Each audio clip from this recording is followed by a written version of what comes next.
कि उनको किस तरीके से धर्म के नाम पर पाकिस्तान में परेशान किया जा रहा है, कि 1971 के युद्ध को विजय बनाने में बहुत बड़ा योगदान राजस्थान के योद्धाओं का था।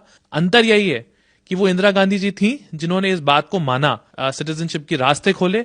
नागरिकता संशोधन अधिनियम की चर्चा तो पूरे देश में हो रही है, मगर उसकी शुरुआत राजस्थान से कैसे हुई थी, इसके बारे में तथ्यात्मक बात करेंगे हम अभिमन्यु सिंह जी राजवी से, जो पीछे रखी हुई किताबों से आप जान सकते हैं कि भैरव सिंह जी के दोहते होने के साथ ही उन्हीं की तरह इनकी इतिहास के ऊपर भी अच्छी पकड़ है। अभिमन्यु जी, ये बात बताइए कि 1971 में जिस हिसाब की कंडीशंस बनी थी, उनको लेकर आज जो नागरिकता संशोधन अधिनियम आया है, इसकी रिक्वायरमेंट क्या थी और इसके पीछे पृष्ठभूमि क्या थी? 1971 में किसी को पता नहीं था, ऐसा अंदेशा भी नहीं था कि वहां क्या हालात है। लेकिन जब 1971 की जंग हुई तो उस समय एक व्यक्ति थे जिनका मैं आज नाम लेना चाहता हूं, लक्ष्मण सिंह सोढ़ा, और ये उप रेल मंत्री थे, भारत के नहीं पाकिस्तान के। उन्होंने इंडियन आर्मी को अपने साथ में रास्ता दिखाया, और जो एक गांव था छाछरो, जिसे कहा जाता है द बैटल ऑफ छाछरो, जिसे इंडिया जीती थी, भारत की सेना छाछरो तक पहुंची थी। लक्ष्मण सिंह जी सोढ़ा वहां जब पहली बार सेना को लेकर गए, तब वहां पता चला, यह पटाक्षेप हुआ कि वहां पे हिंदुओं की क्या हालात है। हिंदुओं की, सिर्फ राजपूत या दलित या ब्राह्मण नहीं, सभी हिंदुओं की वहां पे क्या हालत थी, ये पता चला। लक्ष्मण सिंह जी सोढ़ा को पाकिस्तान की सरकार ने एनिमी ऑफ द नेशन का खिताब देकर उन्हें मारने के लिए कह दिया। इसी समय इंडियन आर्मी की सहायता से लक्ष्मण सिंह जी को सकुशल उनके परिवार के साथ इंडिया लाया गया, भारत लाया गया। और उस समय उनके साथ में सैकड़ों की तादाद में सोढ़ा राजपूत और दलित, अधिकांश सैकड़ों की तादाद में परिवार आए, संख्या हजारों में होगी शायद। और जब वो यहां आए तो उस समय भी उन्होंने आके यहाँ पे बात प्रचारित करी कि उनको किस तरीके से धर्म के नाम पर पाकिस्तान में परेशान किया जा रहा है, जबरन धर्म परिवर्तन कराया जा रहा है। उनकी बहन बेटियों को कितना असुरक्षित वो महसूस करती हैं कि घर से निकलने नहीं दिया जाता, कि लगता है कि अगर वो कहीं चली गई तो शायद वो वापस घर पे नहीं आ पाएगी। ये हालात हिंदुओं के वहां थे। उस समय भी इंदिरा गांधी जी वापस भेजना चाहती थी जो शरणार्थी आए थे, हिंदू शरणार्थी, उनको। तो उस समय महाराजा भवानी सिंह जी, जयपुर ब्रिगेडियर भवानी सिंह जी, जो उस समय लेफ्टिनेंट कर्नल थे और बैटल ऑफ छाछरो के हीरो थे, उन्होंने खुद ने देखा था कि वहां पे क्या सिचुएशन है। और उसके बाद में वो इतने चिंतित हुए कि उन्होंने कई लोगों को इसमें जोड़ा अपने साथ में। श्रद्धेय भैरव सिंह जी शेखावत साहब उस समय बाड़मेर से चुनाव लड़े थे लोकसभा का, जीते नहीं थे लेकिन बाड़मेर से लड़े थे। तो उस क्षेत्र में बार बार जाते थे। तो जब वहां पे उनकी मुलाकात लक्ष्मण सिंह जी से हुई और बाद में अंदर जाने के बाद में वो जो शरणार्थी आए थे उनके बीच में जाने लगे कि यहाँ पे ये जो पाकिस्तान से हिंदू आए हैं, इनका ये हाल है, अगर ये बाहर इनको वापस भेजा गया तो इनके साथ में क्या हालात होंगे। और इनके अधिकारों की लड़ाई राज्यसभा में स्वयं इंदिरा गांधी के सामने अगर किसी ने लड़ी थी तो वो भैरव सिंह जी शेखावत थे। उस समय जनसंघ के बहुत कम एमपीज थे राज्यसभा के अंदर, जब भैरव सिंह साहब वहां राज्यसभा में गए थे और इंदिरा गांधी जी से लगातार उन्होंने लड़ाई लड़ी थी कि किसी भी तरह से अगर इन हिंदुओं को यहां से आपने पलायन करा दिया तो या तो इनको मुस्लिम बनना पड़ेगा और या फिर इनके सर काट दिए जाएंगे और इनकी बहन बेटियों को अगवा करके उनके साथ जो किया जाएगा उसका कोई आज की तारीख में सोच भी नहीं सकता।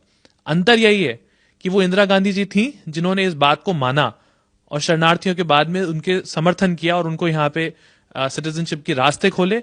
और जब जनता पार्टी की सरकार आई, भैरव सिंह जी शेखावत साहब राजस्थान के मुख्यमंत्री बने, तब इन सोढ़ा राजपूतों को, दलितों को, बुनकरों को और जो अलग अलग जाति के सिंधी लोग थे, इन सभी को वहां पे रिहेबिलिटेट करना, इनको वहां मकान देना, इनको जमीन के पट्टे देना और इनको वहां वापस एक आजीविका का साधन मुहैया कराने का काम हिंदुस्तान में हुआ था।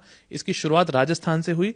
भैरव सिंह जी शेखावत, लक्ष्मण सिंह जी सोढ़ा और महाराजा ब्रिगेडियर भवानी सिंह जी के कारण ये शुरुआत राजस्थान से हुई थी। अभिमन्यु जी, ये जो आपने इंफॉर्मेशन दी है इसके बारे में शायद कहीं पर अभी तक हमने जिक्र नहीं सुना था, मगर एक चीज आप ये बताइए कि 1971 का जो पूरा वॉर था, यहां पे जो पाकिस्तान के साथ में लगी हुई जो बॉर्डर है और बांग्लादेश है, क्या ये पूरा का पूरा राजस्थान के इर्द गिर्द ही घूमता रहा था? जी, ये बात बिल्कुल सही है, क्योंकि 1971 का जो युद्ध था उसमें बांग्लादेश फ्रंटियर पे जो हमारे ढाका का फ्रंटियर था, उसका जो नेतृत्व कर रहे थे वो हमारे राजस्थान के गौरवशाली इतिहास के नक्षत्र लेफ्टिनेंट जनरल सगत सिंह जी कर रहे थे, जिनके बारे में कहा जाता है that he was one of the greatest war time commanders of any army in the world.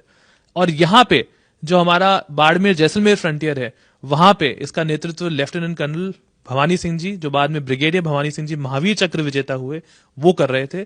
इसे कहने में कोई दो राय नहीं है कि 1971 के युद्ध को विजय बनाने में बहुत बड़ा योगदान राजस्थान के योद्धाओं का था, जिनमें एक बहुत बड़ा नाम और था, लेफ्टिनेंट जनरल हनुज सिंह जी का भी। अभिमन्यु जी, ये तो मानना पड़ेगा कि इतिहास के बारे में आप जो जो नाम निकाल के ला रहे हैं, हीरे निकाल के ला रहे हैं, उसके बारे में सही में ही हमको नहीं पता था। हम आपसे उनके बारे में, हनु सिंह जी के बारे में अलग से चर्चा करेंगे, मगर मैं दोबारा से आ जाता हूं नागरिकता संशोधन अधिनियम के बारे में। तो इसके ऊपर कुछ प्रकाश डालिए कि ये जो एक भ्रम फैला हुआ है, क्या ये उचित है, और ये जो अधिनियम बिल है, इसका जो संशोधन है, उसका अब क्या तात्पर्य निकाला जाए? मैं ये कहना चाहता हूं कि ये बिल जो है, ये आज तक जितने भी बिल आए हैं उसमें एक बहुत ही ह्यूमैनिटेरियन ग्राउंड पे बना हुआ बिल है कि जो माइनॉरिटी पाकिस्तान में कौन है? हिंदू। पाकिस्तान में हिंदू माइनॉरिटी में आते हैं, और वहां पे एक जो शब्द है परसिक्यूशन, मतलब वो उन्हें परेशान जो किया जा रहा है, जो अपना घर बार छोड़ के आना चाह रहा है, अपने परिवार के पीढ़ियों का गांव सब कुछ छोड़ के आना चाह रहा है, उसको यहां पे आने के बाद में एक यहां के भारत की नागरिकता मुहैया कराने में या प्राप्त करने में सरलता हो, यही इस बिल में लिखा हुआ है। मैं कहना चाहता हूं इस बिल में कहीं पे भी ऐसी कोई भी चीज नहीं है जिसमें भारत में रह रही माइनॉरिटी को बुरा लगे। ये बिल उन लोगों के लिए समर्पित है जिन्होंने अपनी जान गंवा दी, जिन्होंने अपना पूरा परिवार बर्बाद कर दिया, लेकिन अपना धर्म उन्होंने नहीं छोड़ा। अपने परिवार सहित अपने धर्म के लिए उन्होंने पलायन करके वो हिंदुस्तान में आना चाह रहे हैं। आज हमें कोई कहते हैं हम अपना घर छोड़ के पड़ोस में शिफ्ट हो जाएं, हम नहीं होना चाहते। लेकिन अगर कोई व्यक्ति अपना गांव, अपना कल्चर, अपना सब कुछ संपत्ति, पैतृक संपत्ति सब छोड़कर आना चाह रहा है, तो उसकी मजबूरी को समझना चाहिए। और अगर आज उनको यहां आने पर नागरिकता आसानी से मिल सकती है, तो इस बिल का जितना स्वागत होना चाहिए था वो होना चाहिए। इस बिल का विरोध तो बिल्कुल भी नहीं करना चाहिए। बहुत बहुत धन्यवाद। तो ये अभिमन्यु सिंह जी राजवी ने कई ऐसी बातें बताई हैं जो हमें तो नहीं पता थी। आपको अगर पता थी तो आप हमें बताइएगा। और ये सबसे अच्छी बात और है राजस्थान के बारे में कि देश के अंदर चाहे अलग अलग जगह इसके ऊपर हिंसात्मक प्रदर्शन हो रहे हैं, मगर राजस्थान पीसफुल है। यहां के लोग आज भी उसी 71 के जो ऑनर था उसके साथ में जी रहे हैं, और इस अधिनियम का देखा जाए तो तहे दिल से स्वागत कर रहे हैं। जुड़े रहिए हमारे साथ में, क्योंकि हमारे पास में इंफॉर्मेशन का खजाना और भी है। धन्यवाद।